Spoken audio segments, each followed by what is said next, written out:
Medium shot लगाया गया, camera लगा दिया गया, एमिली बैठी हुई है, डेविड एंट्री ली, उसने 5 शॉट में शूट किया। ठीक, मास्टर शॉट में शूट करने के बाद उसने डिसाइड कर रखा है कि हाई के बाद डेविड जहां से पूछता है सो व्हाट्स अप, तो डेविड जो पूछेगा सो व्हाट्स अप, ये हम ओटीएस में लेंगे, और वो ओटीएस भी है और एमएस भी है, over the shoulder. Master shot हमने ले लिया, तुरंत आइए, एक एमिली आ जाओ, कोई एमिली आ जाओ, तुम आ जाओ छोटी, आओ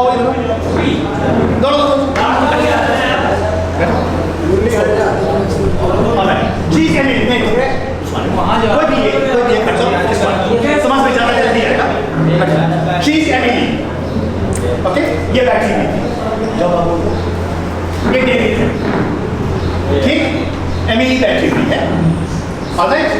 कैमरा हमारा यहां से शुरू होता है, इसके हिसाब से medium two shot, medium two shot मतलब ये इस कुर्सी पर बैठने वाला है, तो इस कुर्सी को लेते हुए हमने कैमरे को यहां लगाया, ठीक, आओ बैठो। इसने पूछा सो व्हाट्स अप, इसने कहा I have to say something, ठीक है। इसके हिसाब से ये पूरा शॉट जब तक ये डैंग यू विमेन कह के जाता है तब तक का पूरा शॉट हमने मास्टर शॉट में ले लिया, क्लियर? ठीक है। अब उसके बाद डिसाइड ये किया गया है कि ये जो डायलॉग है सो व्हाट्स अप, ये ओटीएस होगा, इसका एमिली का डायलॉग है I have something to tell you, ये भी ओटीएस होगा उस तरफ से, ओके। उसके बाद डेविड का है क्लोजर, जो चौंकता है, व्हाट क्लोजर, जरा सा एकदम छोटे से सेकंड में भी आप दिखाइएगा तो पूरी तरह दिखाई पड़ेगा, इसलिए बहुत छोटे छोटे सवाल जो होते हैं उसको जनरली क्लोजअप में दिखाते हैं। तो ऐसा लिखा है क्या उसमें कि क्लोजअप, ये देखो C U, close up C U, director ने नोट करके रखा है, डायरेक्टर ने नोट किया है, पेन से नोट किया है डायरेक्टर, ठीक है। तो उसने डिसाइड किया कि डेविड का क्लोजअप लेगा सी यू, यहां से यहां तक, ठीक। अब उसके बाद एमिली का क्लोजअप होगा, जो सबसे इंपॉर्टेंट बात वो बोलने जा रही है, ओके। अब डेविड का क्लोजअप होगा shouting damn you women, और David leaves a broken man, लेकिन क्लोजअप है चाहिए इसको इतना ही कर कि जो बाहर निकलता है वो फिर से मास्टर शॉट शुरू, ठीक है। yes, अब इसकी शूटिंग का तरीका क्या है? तरीका ये है कि इन दोनों को रखा गया, कैमरा लगाया गया, पूरा सीन शूट कर लिया गया, ठीक। फिर दोबारा उनको बिठाया, यहां कैमरा लगाया, ओके, और दोनों के डायलॉग एक ही टाइम में शूट कर लिए। फिर इधर कैमरा लगाया, दोनों के डायलॉग एक ही टाइम में शूट कर लिए।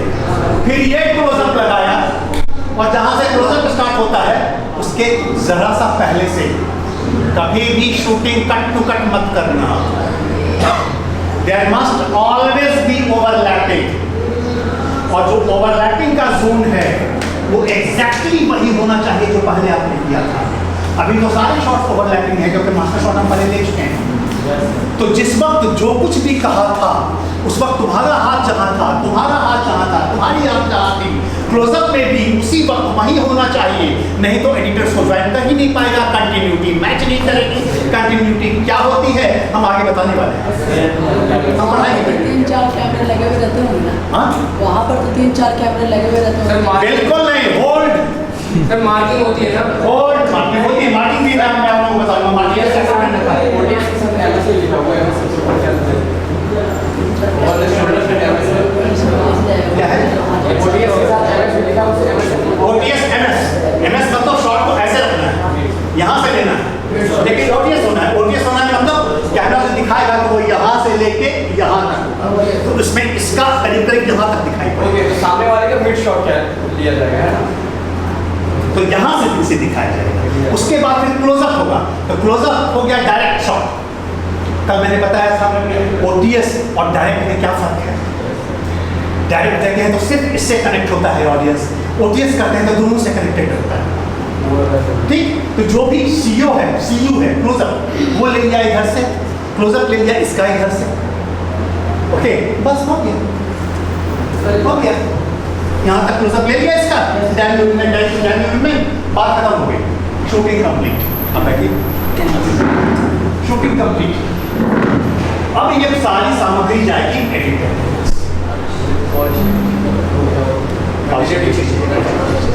औचित है, आर्टिस्ट के पास भेजते हैं, टेक्नीशियन के पास भेजते हैं कि कल की शूटिंग पर आपको इतने बजे आना है और आपका ये सीन होना है, आपके लिए सब तैयार है। औचित कंट्रीब्यूशन इज डिफरेंट।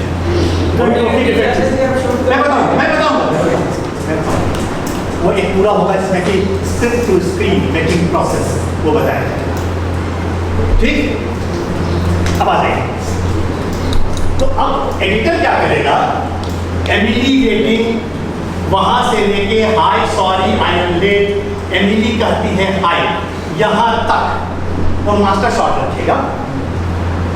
उसके बाद ओटीएस वाला शॉट डाल देगा डेविड का, फिर एमिली का ओटीएस डाल देगा, फिर इसका क्लोजअप डाल देगा, फिर उसका क्लोजअप डाल देगा, फिर इसका क्लोजअप, इस पर डायमंड कहेगा, फिर से मास्टर शॉट डालेगा जिसमें क्यों निकल के बाहर। सीन आपको बन गया? बात समझ में आ रही है? इसमें पूरा सीन जो एक बार में लिया हमने, दैट वाज मास्टर शॉट। और जो क्लोजअप, ओटीएस, जो ओटीएस जिस किसी का भी हमने डाला, ऑल दैट आर इंसर्ट्स। अब इसमें अभिनेता का चैलेंज क्या है? कंटिन्यूटी मेंटेन करना, और कंटिन्यूटी सिर्फ बालों की नहीं होती है, सिर्फ हाथ की नहीं होती है, सिर्फ आंखों पसीने तक की कंटिन्यूटी होती है। और सबसे बड़ी कंटिन्यूटी होती है कंटिन्यूटी ऑफ इमोशन। इमोशनली आप कितने जागृत या सुसुप्तावस्था में थे, उसको मेंटेन करना स्विच ऑन स्विच ऑफ से। ये भी नहीं कि आप सेट पर हैं, देवदास बने हुए हैं तो बने हुए हैं। रियलिस्टिक एक्टिंग करनी है, लास्ट का रोल करना है तो आपको मरना पड़ेगा।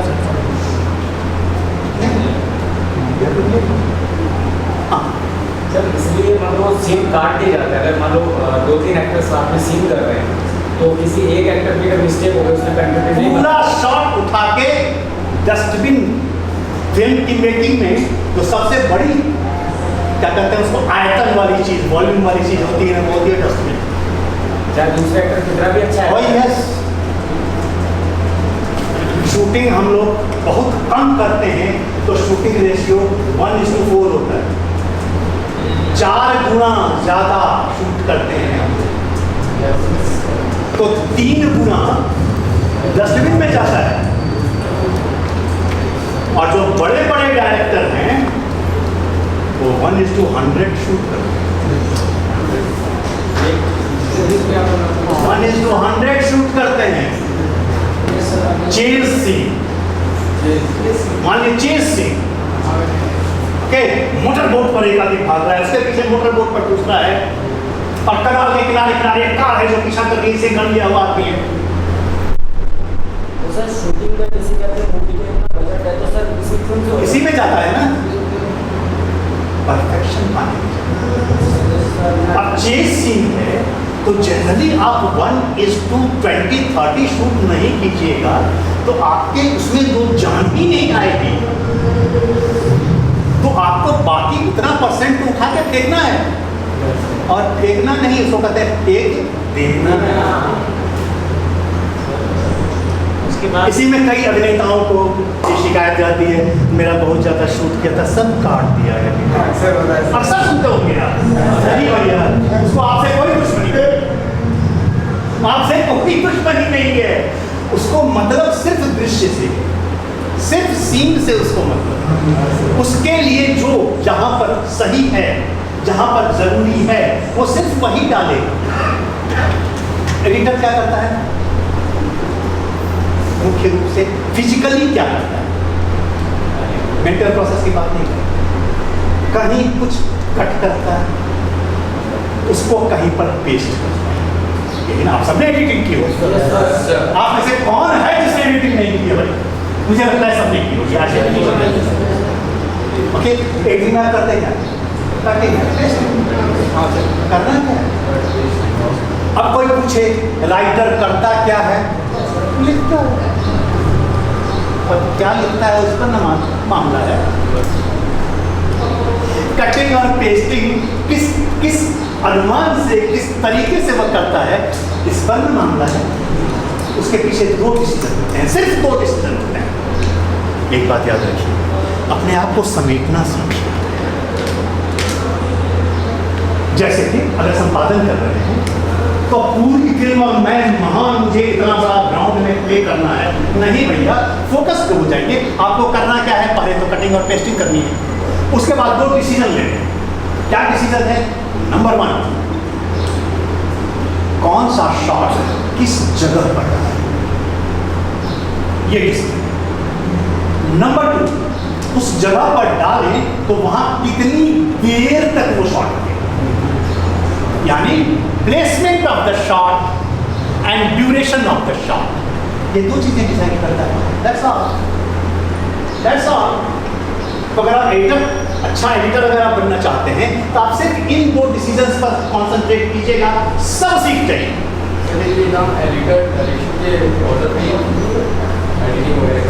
एक बात जान लीजिए, पूरी की पूरी फिल्म जो होती है वो डायरेक्टर का विजन होती है। तो एडिटर वर्क्स फॉर डायरेक्टर।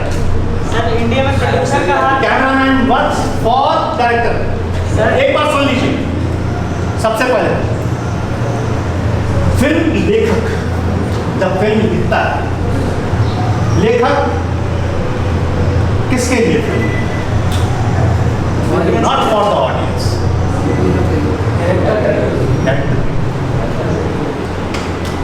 वो उसमें ऐसी भाषा का इस्तेमाल करता है कि डायरेक्टर की समझ में आ सके कि लेखक क्या चाहता है। लेकिन डायरेक्टर का काम क्या है? Visualising the film. उसका काम है विजुअलाइज करना। वो उसको विजुअलाइज करता है और विजुअलाइज करके फिर बाकी सब कुछ डायरेक्टर के हिसाब से होता है। ठीक है? हाँ। मैं कह रहा था कि सर इंडिया में प्रोड्यूसर का हाथ भी बहुत ज़्यादा होता है फिल्मों में। सब जगह होता है, जो पैसे लगाता है हाँ सर, उसका हाथ होता हिसाब से एडिटिंग होती है, उसका हाथ होता है। लेकिन एक बात मैं तुम्हें बताऊं, मोस्ट प्रोफेशनल पीपल कहीं नहीं घुसता है प्रोड्यूसर। अपना एक्सपीरियंस, कहीं नहीं घुसता। सर आपने कोशिश करा, उसे नहीं पता है, जरा सा ये अगर निगेटिव हो गया ना, बोल सकते हैं कि डायरेक्टर की होती है। हाँ, फिल्म डायरेक्टर की होती है। Director is the occur of film. Director is the occur of film, वो उसका विजुअलाइजेशन है। ओके, अब बाकी हर कोई डायरेक्टर के विजुअलाइजेशन को स्क्रीन पर उतारने के लिए अपनी अपनी प्रतिभा का उपयोग करते हैं। जैसे कि कैमरा, तो डायरेक्टर्स को बताता है कि यार मैं इसमें ऐसा एम्बियंस चाहता हूँ, ये टेंशन वाला सीन है, तो सब कुछ लिटअप कर दोगे तो बड़ा मज़ा जैसा आने लगेगा। हम नहीं चाहते कि मज़ा आए, हम चाहते हैं कि टेंशन क्रिएट। बस इतना कह के आपने छोड़ दिया। अब कैमरामैन सोचेगा कि टेंशन क्रिएट करने के लिए इस जगह की लाइटिंग कैसे की जाए। अरे थैंक यू, इस जगह की लाइटिंग कैसे की जाए, ये वो सोचेगा। अब वो डायरेक्टर चाहता है टेंशन क्रिएट करना, इतना इशारा उसने दे दिया, अब आगे यूपी का काम, यूपी का काम। अब वो किस तरीके से सारी लाइटिंग वाइटिंग करेगा।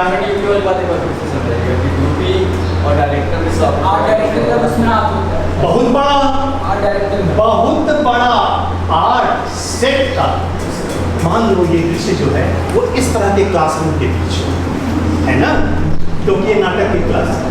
लेकिन अगर यही क्लासरूम का दृश्य किसी इतिहास का एक क्लास का होता, जहाँ सिर्फ 4 दीवारें होती तो आर्ट डायरेक्शन बिल्कुल दूसरा होगा, सारा मूड भी बिल्कुल दूसरा हो जाता, सारी लाइटिंग भी बिल्कुल दूसरी हो जाती।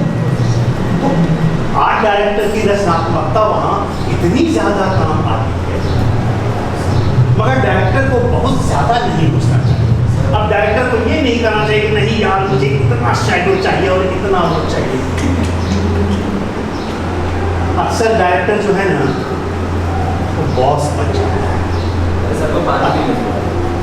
बॉस बन जाता है डायरेक्टर। ये सबसे बड़ी गलती है।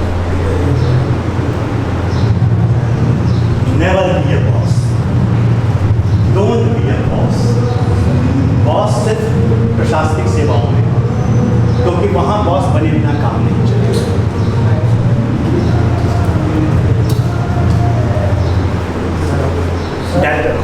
डायरेक्टर अगर बॉस, हाँ प्लीज प्लीज प्लीज, एडिटर भी सर डायरेक्टर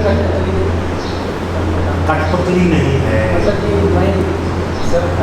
एडिटर तो सबसे बड़ा क्रिएटर सर हम लोग क्या करते हैं, हम लोग सारे शॉट दे देते हैं। मैं तो यही करता हूँ, मैं तुम्हें बताऊंगा तो हंसने लगोगे मैं कैसे सीखता हूँ, लेकिन मैंने सीखा है और सीख कर मैंने अपना तरीका निकाला है। तो एडिटर को सारे शॉट्स दे दिए, कहा यार फर्स्ट कट कर, तब तक मैं घूम गया था। कोई एक सीन एडिटर ने अपने हिसाब से कट कर लिया। एडिटर के पास में स्क्रिप्ट होती है ना, स्क्रिप्ट पढ़कर एडिटर के मन में जो भाव आए उसके हिसाब से उसने कटिंग कर ली। अब आकर मैंने उसको देखा तो कुछ भी हम प्रेजेंट करते हैं उसमें डायरेक्टर का अपना स्टेटमेंट होता है। अभी आप आगे आएंगे, मैंने हर चीज़ का बना रखा है। डायरेक्टर कुछ कहना चाह रहा है, तो लगता है नहीं वो चीज़ प्रोजेक्ट नहीं होती, तब वो कहता है कि आप ऐसा कर, ये जो क्लोजअप यहाँ यूज़ किया है ना, ये क्लोजअप यहाँ डाल रहे हो ना, तो ये कैरेक्टर बहुत लाउड हो जाता है, मैं इस कैरेक्टर को इतना लाउड नहीं चाहता, तो लाउडनेस कम हो जाएगी। ओके, नहीं कुछ और कम लाउडनेस चाहिए तो मास्टर शॉट डाल देगा, लाउडनेस और घट जाएगी। पॉइंट समझे? इस तरीके से होता है। इसलिए लिहाज से एडिटर का रचनात्मक सहयोग संपूर्ण होता है, डीओपी का रचनात्मक सहयोग संपूर्ण होता है। डीओपी एक जरा सा अच्छा डीओपी और खराब डीओपी आपको मिल जाए, आपको पता चलेगा डायरेक्शन करना चाहिए, काम ही नहीं कर पाओगे। तो मैं कह रहा था डायरेक्टर जनरली बॉस हो जाते हैं, उन्हें बॉस नहीं है, उनको क्या होना है? Leader. You have to be leader, और लीडर होने के लिए सिर्फ आगे आगे चलने से कोई लीडर नहीं होता, नहीं होता। तो लीडर कैसे होता है? भाई तुम्हें कुछ ऐसा तो करना पड़ेगा कि पीपल बिकम योर फॉलोअर, अपने आप तुम लीडर हो जाओगे। पॉइंट समझे? तो एक डायरेक्टर के तौर पर तुम्हें अपनी टीम में ये विश्वास पैदा करना होगा जिससे टीम तुम्हारी फॉलोअर हो जाए। असल फॉलोअर शब्द बहुत ज्यादा प्रचलित हो गया है भाई, पहले नहीं था। हाँ सर मैं थोड़ा पीछे जा रहा हूँ, डायरेक्टर और डीओपी के बारे में बातचीत हो रही थी, इन दोनों की बाउंड्रीज क्या है थोड़ा और क्लियर करिए। एक बात बोलवा देता हूँ, बाउंड्रीज नहीं है, मैं बोल गया तालमेल दोनों के बीच बाउंड्रीज नहीं होती। या तो डायरेक्टर और एक्टर के बीच बाउंड्री होती है, तो डायरेक्टर और किसी के बीच कोई बाउंड्री नहीं रखनी चाहिए, या तालमेल नहीं रखनी चाहिए। साफ साफ और शुद्ध रूप से मैं अभी तुम लोगों को ये भी बताऊंगा कि एक्टर की तैयारी कैसे करोगे, उसमें ये सारी बातें आने वाली है, सब आने वाला है। ओके, तो बाउंड्रीज मत रखिए, मगर उसको उतना ही बताइए जिसके बाद वो अपनी कल्पनाशीलता का उपयोग करके आप जो चाहते हैं वो आपको दे। मैंने अभी कहा ना कि आप उसको बता दीजिएगा कि भाई मुझे टेंशन वाला वातावरण चाहिए, मुझे थोड़ा सस्पेंस क्रिएट करना है। अब वो उसी हिसाब से लाइटिंग करेगा, उसी हिसाब से कैमरा प्लेसिंग का सजेशन आपको देगा कि यहाँ पर हम लोग क्लोजअप रखते हैं, वहाँ पर हम लोग पिक्चर रखते हैं, सजेशन देगा आपको। उसमें से क्या मानेंगे क्या नहीं मानेंगे, आपका काम है। माने तो माने, नहीं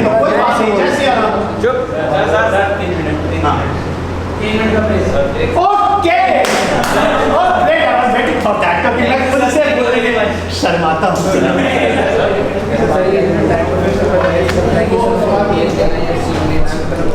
अब चैलेंज है कि तुम फिल्म की कहानी को कहाँ से शुरू करो। किसी चीज से शुरू कर सकते हो, लेकिन फिल्म पर्दे पर जिस तरह से दिखेगी उस तरीके से उसको जब तुम लिखते हो उसको कहते हैं स्क्रीन प्ले। जिस वक्त तुम स्क्रीन प्ले लिख रहे हो पूरी कोशिश करो कि उस वक्त संवाद न लिखो, कोशिश करो, लेकिन अंदर से जो खुद करता है संवादों की तरह निकलने लगता है। थोड़ा बहुत लिख डालो, लेकिन एक ऐसा सिनेरियो जरूर तैयार करो। सीन नंबर 1, किसान की लड़की रास्ते में जा रही है, उसे जमींदार का लड़का मिलता है, दोनों में लड़ाई होती है। सीन नंबर 2, किसान का घर, रात में वो खाना खा रहा है और बेटी से बात करता है कि उसने जमींदार के लड़के से जो लड़ाई कर ली इससे वो संकट में है, लड़की को। सीन नंबर 3, लाइक दिस, इस तरह अगर तुमने पूरी फिल्म लिख ली है तो जो समस्या तुम बता रहे हो वो नहीं सर, मैंने प्रॉपर राइटिंग का कोर्स किया है। ऐसा ही है ना? नहीं, बिल्कुल पूरा प्रोसेस है सही है। और जैसे सर लॉग लाइन होती है उसका लॉग लाइन वगैरह तो दूसरों के लिए नहीं, वो तो चीज़ जब तुम्हारे लिए नहीं है, तुम पूरी चीज लिखने के बाद भी लॉग लाइन तैयार करो। उसका पूरा स्ट्रक्चर है, जो स्ट्रक्चर हमारा सेटअप कंफर्मेशन प्लस को फॉलो करते हैं और प्लॉटिंग सारी चीज़ का मतलब पूरा ये सारी चीज़ें हैं। बट जो रेस्ट ऑफ द थिंग ये जो चीज़ें हैं और कई सारे प्रोडक्शन में आया, अच्छा पॉजिटिव रेस्पॉन्स भी आया, रिलीज फॉर्म भी दिया गया है। तो एग्रीमेंट वाला प्रोसेस होता है ना। Point number 2, never care for responses. Don't care for responses. Writer तुम हो, रेस्पॉन्स देने वाला राइटर नहीं है, ठीक? लेकिन मिल रहा है तो ले लेते हैं। उसमें कई बार बहुत अच्छे आइडियाज मिलते हैं और वो तुम्हारे नाम से जाते हैं, क्या हुआ उसका। इसलिए सुनो जरूर, सलाह को सुनो जरूर, मगर बहुत मुक्त भाव से सुनो। उस सलाह का तुम पर कोई बड़ा असर न पड़ना चाहिए, बहुत जरूरी, वरना कहीं की खींच कहीं का रोड़ा, भानुमती का रोड़ा। सर एक चीज़ ये भी है कि जैसे कि किसी प्रोडक्शन में भेजते तो वहाँ से मेल भी आता बताएगा कि आप भेज सकते हैं, लेकिन वो इतनी सारी शर्तें रखते हैं कि उनको पढ़ के थोड़ा बहुत मन लगता है कि स्क्रिप्ट राइटिंग के कॉम्पिटिशन में नहीं, उसी कॉम्पिटिशन जैसे कि मैंने अनुराग कश्यप के वहाँ पे भेजा था स्टोरी को। वो आज से 2-3 साल पहले हमारे बहुत सारे स्टूडेंट्स ने भेजा था, वो फैंटम की तरफ से हुआ था। फैंटम नहीं, अभी उनका नया प्रोडक्शन अच्छा रहेगा उसके लिए कुछ हाँ, तो उन्होंने मेल किया है बताया कि आप भेज सकते हैं, लेकिन क्या भेज सकते हैं अपनी स्टोरी का, लेकिन वो इतनी सारी शर्तें रखती हैं सर कि जैसे कि आप ये भेज रहे तो मतलब हम पहले बता दें कि हम क्या कॉपीराइट नेक्स्ट मतलब क्या पता हम पहले से इस आइडिया पर काम कर रहे थे तो कॉपीराइट। सर मेन शर्त उसमें ये रहती है सर कि आपने प्रोडक्ट में भेजा 2 महीने या 3 महीने या 4 महीने तक किसी और में नहीं भेज सकते आप। मेन शर्त वेब में भेजा सर कि ये था ना द वायरल फीवर, ये देखने और एक अभी ये रणवीर करके आ गया जिसका उसमें सर 6 महीने का टाइम ट्यूशन दे रखा है। परिणाम क्या हुआ ये बताइए। परिणाम सर ये है कि तब तक हम वेट करें उससे और शर्तों का भेज दी, इससे फिर सर भेजा नहीं होगा सर, वो इतने सारे क्या पता हमारा आइडिया को अच्छा लगा। ठीक है, मैं बहुत खुला तो नहीं बोलूँगा।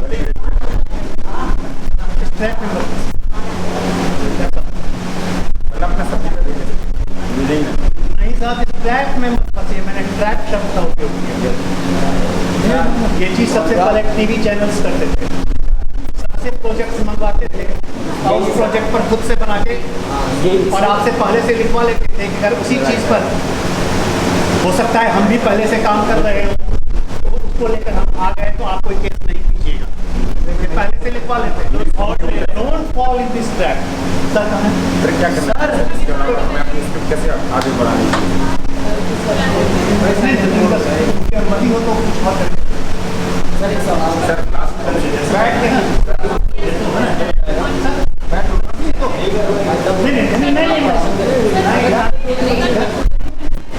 हाँ, तो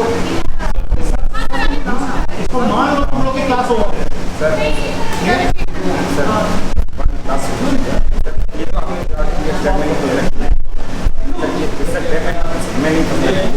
हमें अपनी स्किल को आगे कैसे बढ़ाना सच कहो नहीं बता सकता हूँ कैसे आगे तो सर हम प्रोसेस कर जो रहे हैं उसी को जो उसका सम्मान सर बात ये जितनी भी प्रोडक्शन हैं हमने प्रोडक्शन में जाके मेल आईडी लेकर आए तो सब रिस्पॉन्सेज भेज रहे हैं वो रिलीज फॉर्म भी हमें भेज रहे हैं और रिलीज फॉर्म भी सर 2 स्टेप आगे भी बढ़ चुके हैं उसके बाद जैसे एक्सेल से आया था मैं जैसा बात नहीं जैसा बात अभी नहीं ऐसा आप चिंता नहीं तो सब हो जाएंगे आप अगर 15-20 मिनट आधा घंटा लेना चाहते हैं तो ले सकते हैं हम अपना तब तक टाइम अपना समय देख रहे हैं मैं 20 मिनट आधा घंटे बाद आराम से ब्रेक करेंगे तो मुझे मैं एक आध जगह तक पहुँच जाऊँगा जी नहीं आप कंप्लीट कर लीजिए आप महत्वपूर्ण लोग सुबह का आगे चीजें कर बिल्कुल कल पूरा दिन रहेगा कल कोई डिस्टर्ब नहीं आइए हम लोग पास में बैठे हैं 30 मिनट आधा घंटा किसी में सही है यस सर अब इसके बाद आता है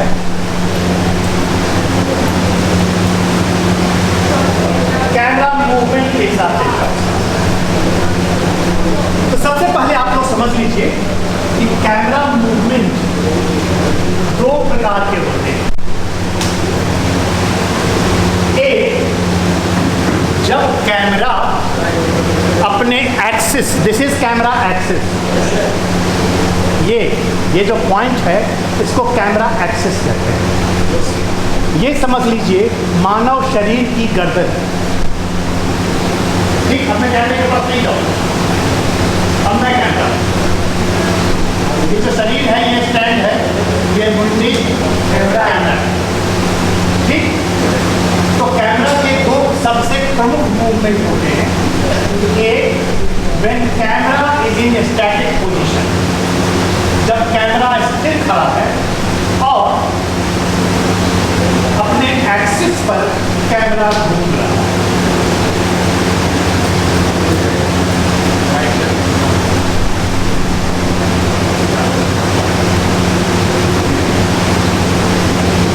ये तो मूवमेंट है है ना तो कई मूवमेंट्स ऐसे होते हैं जिसमें कि कैमरा अपने एक्सिस पर है फिजिकली कैमरा मूव नहीं फिजिकली अपनी एक्सिस पर वो ठीक दूसरा होता है जिसमें कि फिजिकली कैमरा मूवमेंट होता है फ्लैट लगाते हैं चलता है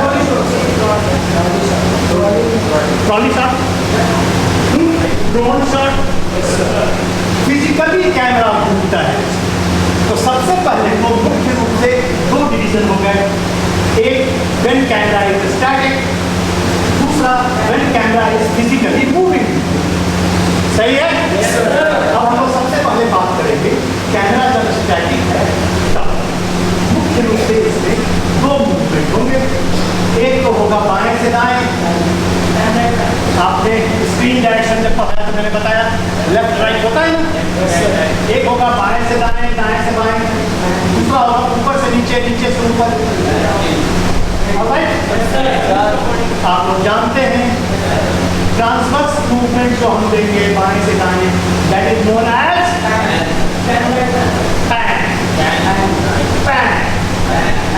पैन राइट पैन ऑलराइट ऊपर से नीचे करेंगे मैंने कल नहीं कहा था जानते हैं आप लोग सब सीक्वेंस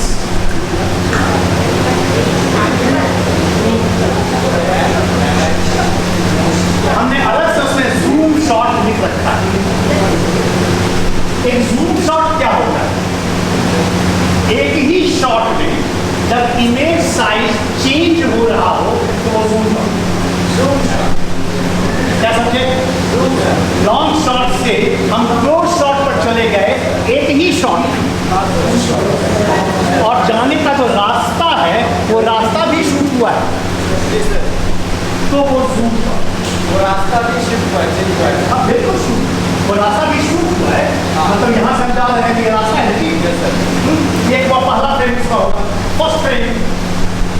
मामले में या पैन के मामले में या कैमरा मूवमेंट के मामले में सबसे पहले आप डिसाइड कीजिए आपका पहला फ्रेम क्या है और आपका आखिरी फ्रेम क्या है। पहले फ्रेम से आखिरी फ्रेम तक किस मूवमेंट से आप पहुंचते हैं, उसमें कैमरा फिजिकली जाएगा या जूम से जाएगा। समझ रहे हैं आप? ठीक है।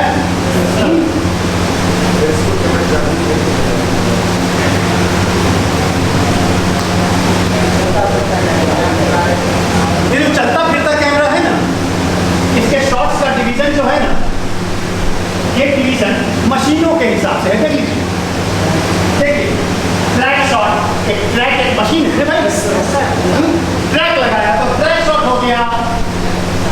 आप लेफ्ट जा सकते हैं, राइट जा सकते हैं, इन हो सकते हैं, कैरेक्टर की तरफ, कैरेक्टर से दूर जाते हैं तो आउट होते हैं।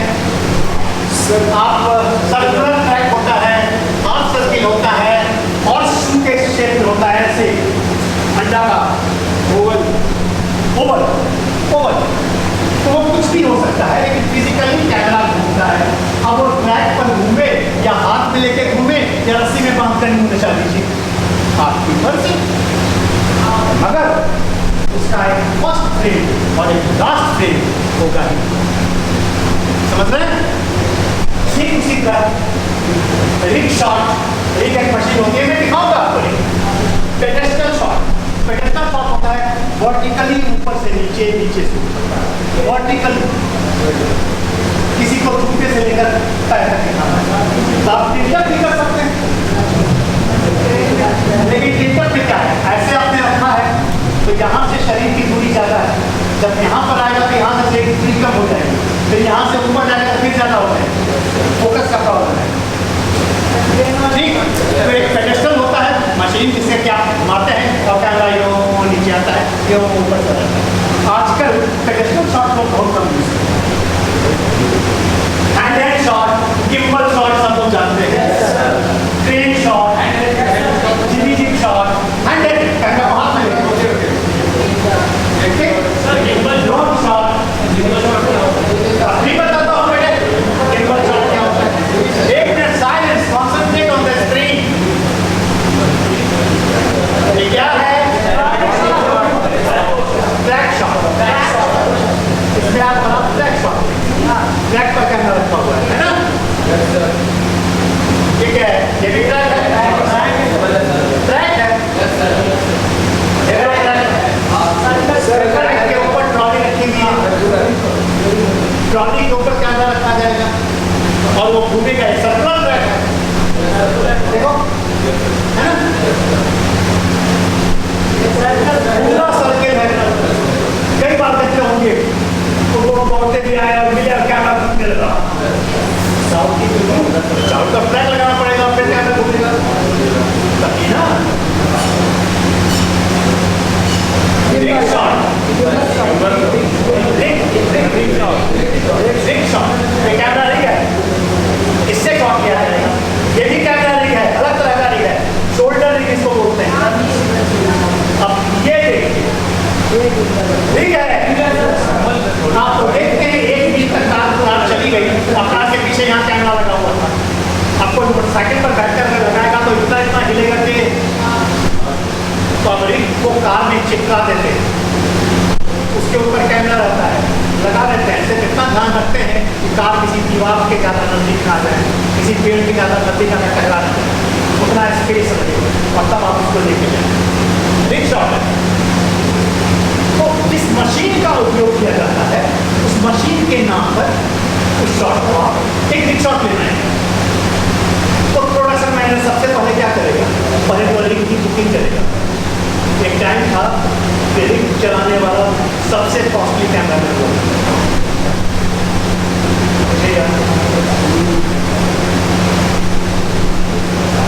इस वक्त 2000 रुपये पर में कैमरा मैन आते थे, 20,000 रुपये मैंने रिग कैमरा मैन हो गया।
कंटेंट आ रहा है, हर फ्रेम में महसूस होगा यार वो क्या करने जा रहा है।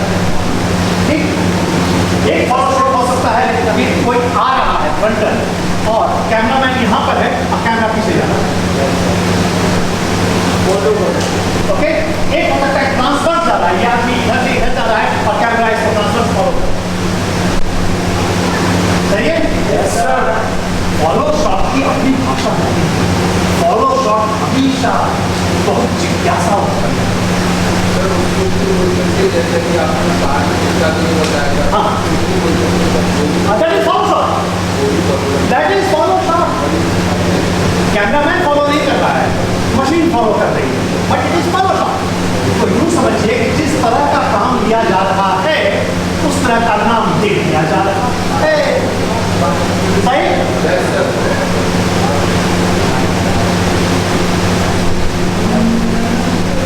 5 मिनट और। एंगल्स के मामले में समझ लीजिए, never confuse with type of shot and angle, don't confuse. मुझे हमेशा से जब भी मैं एग्जाम देता हूँ और how many types of camera angles are there, this type then ये क्वेश्चन देता हूँ, आधे students mid shot close shot ले लिखते हैं। ये बहुत गलत चीज है। एंगल की बात जो ही आप करते हैं तो ही समझ लीजिएगा कैमरे की ऊंचाई की बात, ठीक है।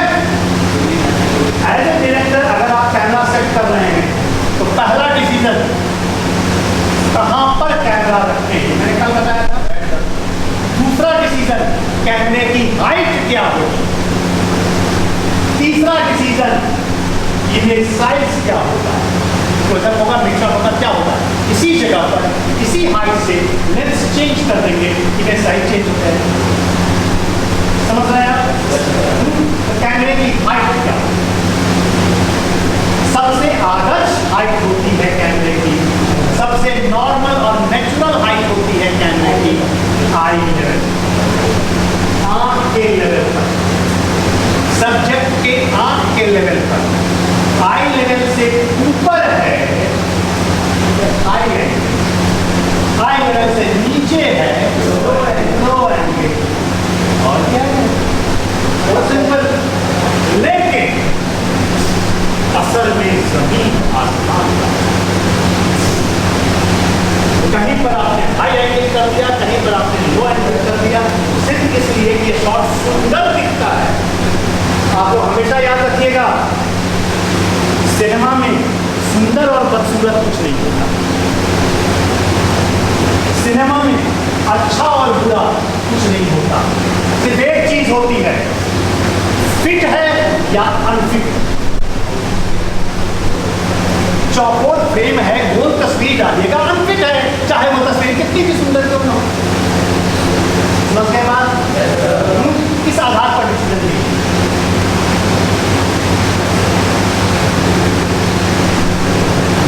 देख लीजिए, इसके बाद मैं इससे संबंधित आपको तस्वीरें दिखाऊंगा और क्लास बताऊंगा। क्या क्या लिखा हुआ है? आई लेवल, आई एंगल, बर्ड्स आई व्यू क्या हुआ? Drone shot, drone shot. Sir वो लास्ट वाला क्या है?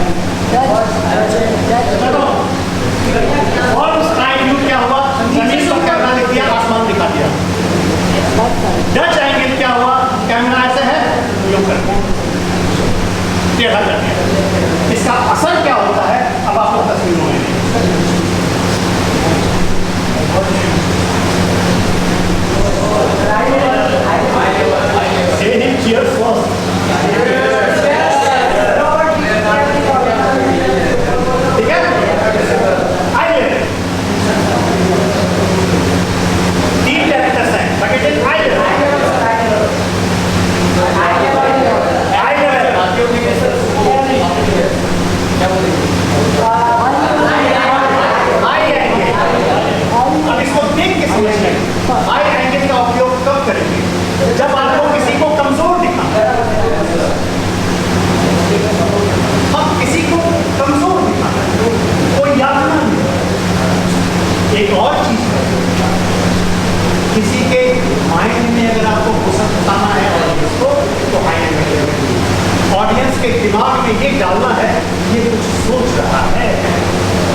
प्लान है।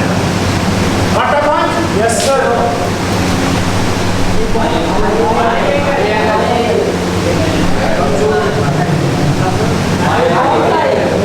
बहुत परेशान है यार। किसी मुश्किल में फंस गया है, इसको निकलना है। हाँ, इससे पहले वाला जो शॉट था वो कैप्टन अमेरिका का है, जो आयरन मैन खेल रहा था शायद, उसमें डायरेक्टर का जो थॉट होगा वो कमजोर दिखाना नहीं होगा। नहीं नहीं नहीं नहीं नहीं, वो जस्ट स्वाभाविक तौर पर कोई आ रहा है तो नहीं नहीं, जो चीज आ रही है उसका पॉइंट ऑफ व्यू शॉट उसमें दिया है। क्या दिखाई पड़ रहा है तो वहां पर हाई एंगल को रखना ही था, समझे? लेकिन दर्शक की नजर में, दर्शक के अंदर एक डर की पैदा करना था कि जो आ रहा है तो पता नहीं क्या करेगा इनका। ये भी पर्पस सॉल्व हो रहा है ना, हाई एंगल रखने से दोनों पर्पस सॉल्व हो रहे हैं। उसका उपयोग किया।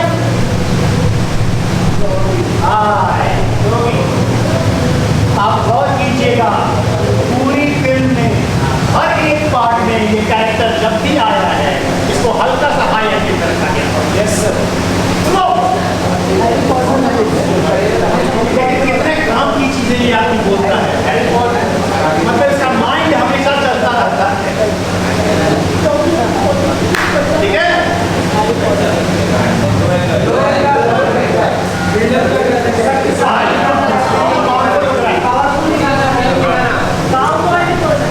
ज्यादा लोग नहीं गए हैं आप, आज से थोड़ा सा लोग गया है कहना, बस उसी में देखिए कितना पावर आ रहा है ना?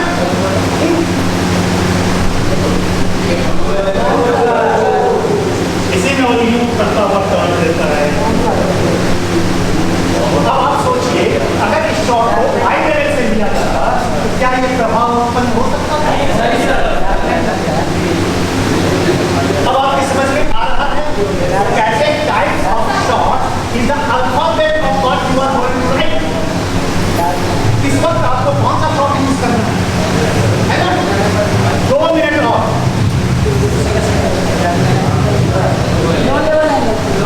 ये एक्चुअली फ्रंट शॉट है। फ्रंट शॉट मतलब मान लीजिए आपने कार की डिक्की खोली और आपने कुछ देखा और आप चौंक गए, तो कार की डिक्की में कैमरा आपने रख दिया और सबकी मुंडी है। जहां किसी भी चीज में सबका ध्यान जा रहा है उसको फ्रंट शॉट, मतलब उसके अंदर जो सामान है उसका उपयोगी होगी। ठीक है? हर एक शॉट किसी न किसी का पॉइंट ऑफ व्यू होता है।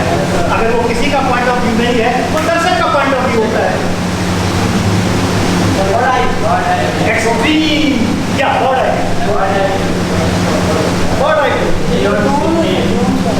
What the bird eye view यार, क्या बात है, क्या डायनामिज्म है इस शॉट।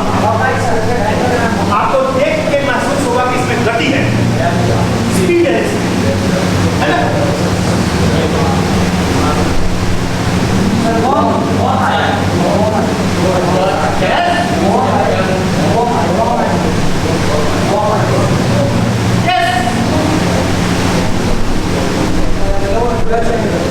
Dutch angle, slanted, हल्का सा टेढ़ा है।